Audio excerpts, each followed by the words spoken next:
I've only cried 1.5 times. I might assign you a client. No, I must shun Joey because he's too good for me. Or someone went to the library and ripped out important pages. Hello and welcome. My name is Katelyn. Thank you so much for clicking on this video. Today I'm going to be sharing a lot of information that I think would be really helpful for someone who is considering law school or already planning on going to law school. When I started telling people that I was planning on going to law school, I heard so many different things, and today I'm hoping to dispel a couple of the rumors and maybe confirm some of the rumors and just give you a bigger picture. Hopefully these details will kind of fill in things that I can't really share as well in, for example, a day in my life video, which is coming. These are things that I think will kind of flesh out the bigger picture of it and help you get in a sense for what it's like and how it might be a little bit different than your previous school experiences. One thing that I always heard about was grades. The rumors about grades are pretty much true. Everything is grade on the curve. You are compared to all of your classmates. In my school, for example, we have probably about 100 1Ls. And if you don't know, 1L just means first year law student. Those 100 1Ls in my class, we are split into smaller classes. So we are all taking the exact same classes, but we have different professors, if that makes sense. I'm in the same classes with about 40 other people, and we are all taking property, torts, and contracts, which are classes that we didn't choose. All of our classes and our professors and the times for the classes, all of that was chosen for us. So I'm in classes with the same 40 people, and then I also have a writing class that is mandatory, and that class is even smaller. I don't know how this structure compares necessarily to other law schools, but I do know that torts, contracts, property is something you will be taking in your first year. And then I think my school is unique in that we do civil procedure during our second semester of the first year. I think in other schools they might do civil procedure during the first semester. But either way, you're hitting all of those classes during the first year, and your school will rank you compared to everyone else. So there will be a number 1 student and a number 100 student, if you will. My school in particular though, they will only release the positions of like the top 15 or 20 people. They will know where they are, but it's not like my school publishes a list, so I can't just like go look up, oh, Joey's number 1 and now I must shun Joey because he's too good for me or something like that. Unless they choose to reveal that information to the rest of their classmates, no one else is going to know. Your grades are private, which is really great. Honestly, this is the most harsh grading. My undergrad didn't grade like this. We were all potentially able to get A's. So this is a new thing for me. It's not as drastic as I thought it would be. Like, I know that I'll probably have some sort of emotional reaction in January when I get my grades back. But I mean, I kind of had heard about this going into law school, and I think that if you can be mature, you can get through it. If you need to have a good cry after your grades, I'm sure you will still get a job. Everything will be okay. So if you really can't handle competition like that, maybe don't go. But if you really can't handle competition like that, maybe you should go so that you can learn and grow. I was worried about that the competition would make things really awkward between myself and my classmates. I had actually heard rumors that my school was really, really bad with competition. Like, I heard a story that someone went to the library and ripped out important pages that other students might need for an assignment, I guess. I can't even imagine someone doing something like that. That's silly.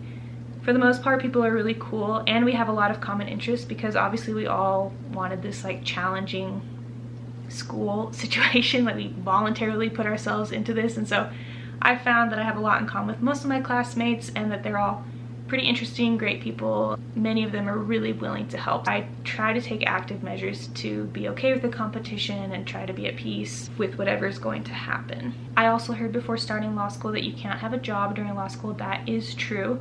My school said that the recommended hours that we need to be spending on law school activities, so our classes, our homework, and some networking activities, that amount should be about 50 hours a week.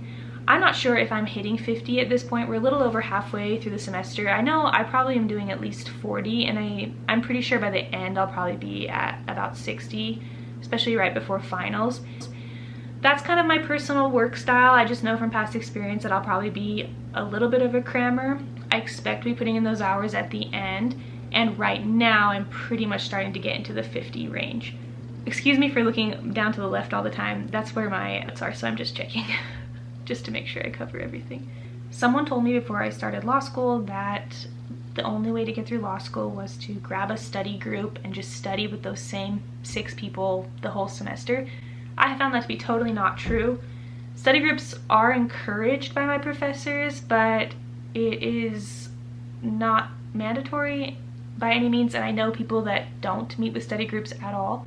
I find it helpful, but I partially just find it helpful and comforting to have like the networking aspect of it. Like, it's nice to get to know people, and study groups are a good way to do that. So I do think it's just a personal choice whether you want to use a study group or not.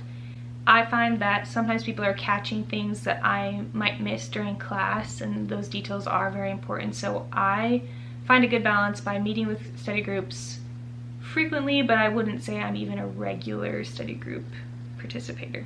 Along with that 50-hour time commitment, I know a lot of people told me that you'll have no life, prepare to never see your husband again, and things like that.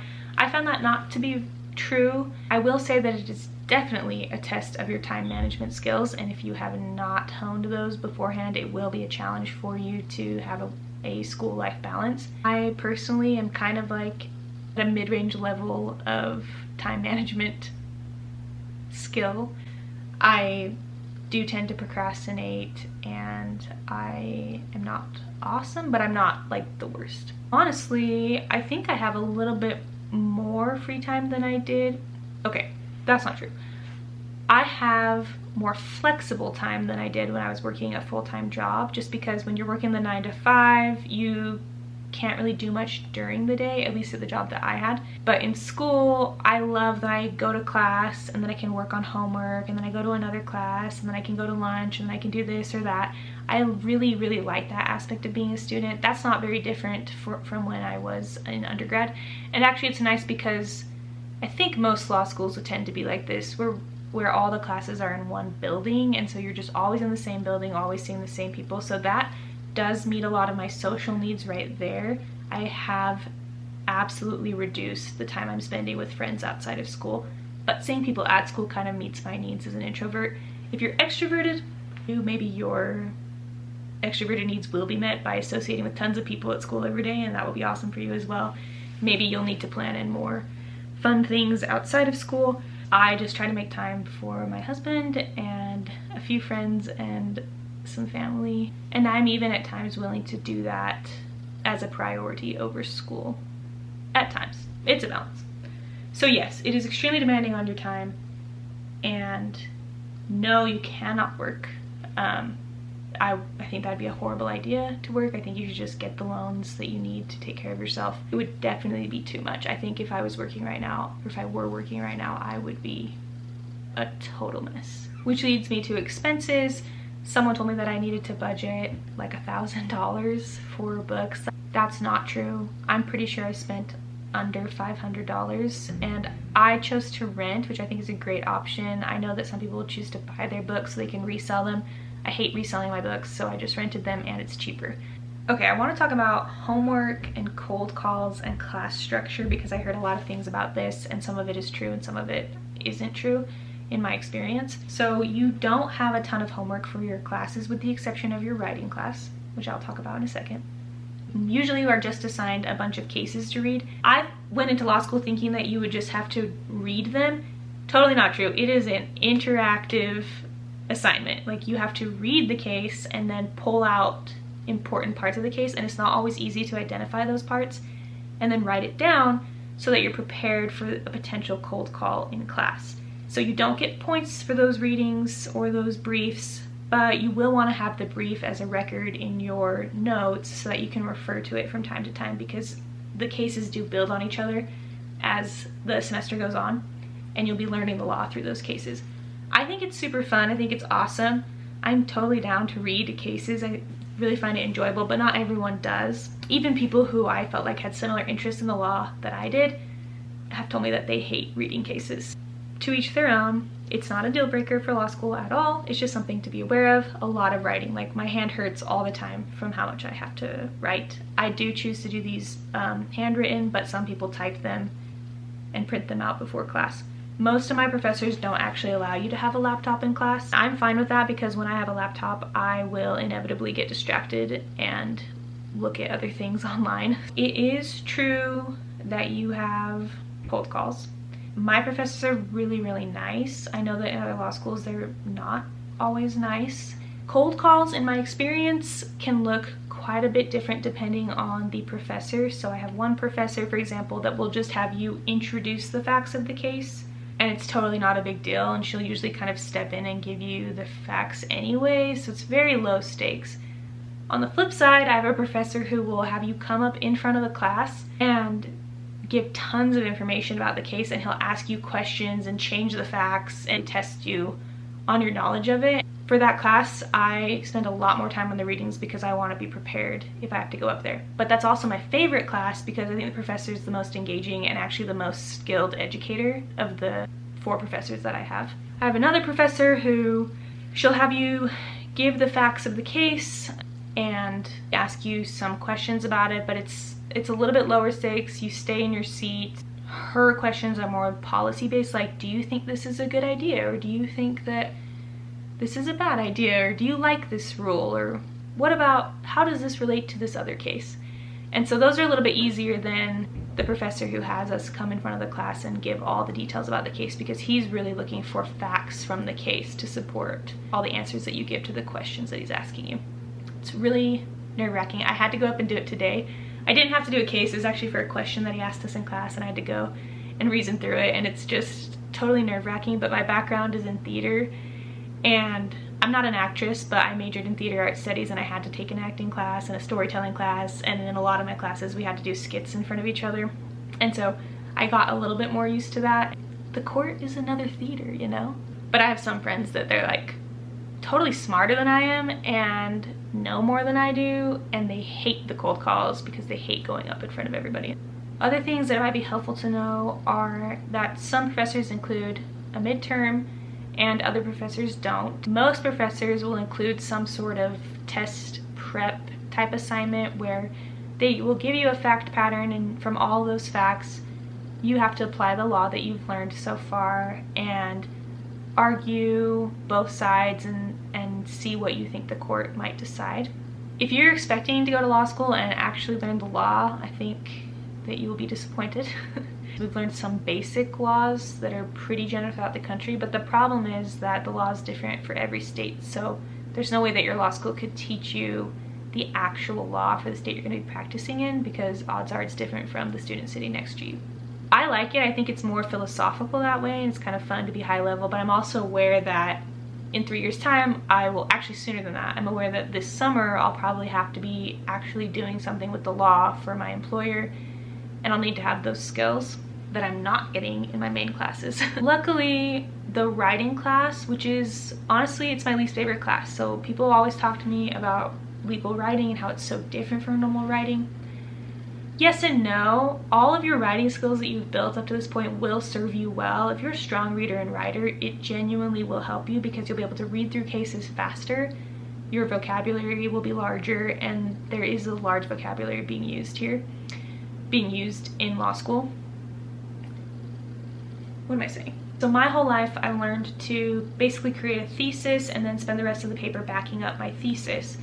And in legal writing, you do sort of create a thesis, but for the legal writing that we've done in our first year, I know it will be different later, but what we've focused on this semester is not persuasive. And that's been the hardest thing for me to figure out, is that I'm not trying to persuade anyone of anything.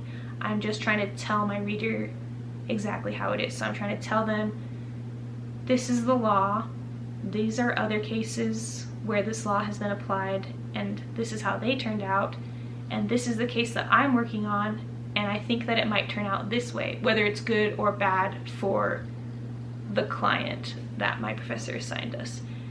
So that's been the hardest thing. about legal writing. Legal writing is not hard because there's some magical language you have to write in. Law school is not going to make you write in Latin or something ridiculous like that. And actually, if anything, the simpler the better. But the thing that makes it challenging, at least for me, is that the goal of legal writing is so different from anything I'm used to. It's totally possible, it's just time consuming. And I think I mentioned this before, legal writing is my least favorite class, but that's not because it's a bad class, it's because it's the most challenging for me. And it's the most challenging for me because it's the most time consuming and the most foreign. For the most part, property torts and contracts, they're grounded in everyday life. I mean, all the cases are things that you have seen and heard before, and you're just trying to learn how the law actually works in them. But with writing, you're responsible to find the law and make sure that you're accurate. And so it's scary, but I think by the end it will be the most rewarding. So all in all, the things to know about law school are,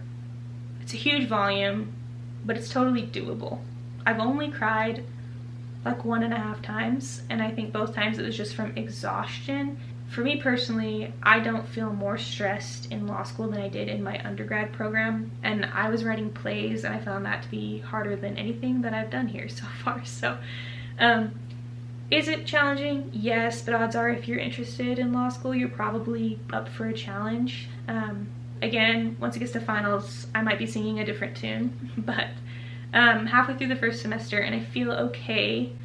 I don't know if I'll be the top, I don't know if I'll be the bottom, but so far this is a very doable experience. That was a lot of information. If you have any more questions about anything that I've said or any other aspects of law school that you think I might be able to answer, please post them in the comments and I'll try to answer them in my day in the life video, which should be coming soon. I just have to figure out a couple of logistics relating to that video. So anyway, I have to go because I have to spend all night writing a memo.